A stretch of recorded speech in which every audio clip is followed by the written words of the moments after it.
For the Audi owners, A4s, A6s, be careful from the hood latch. This right here could chop off your finger. Okay? Be careful on how you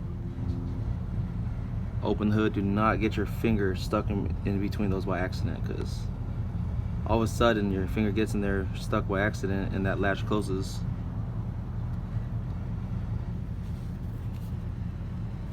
You will get a big ass, deep ass cut and lose some blood. So warning to all the Audi owners. Okay? Turbos, 6s, Quattros, careful. This latch will get you.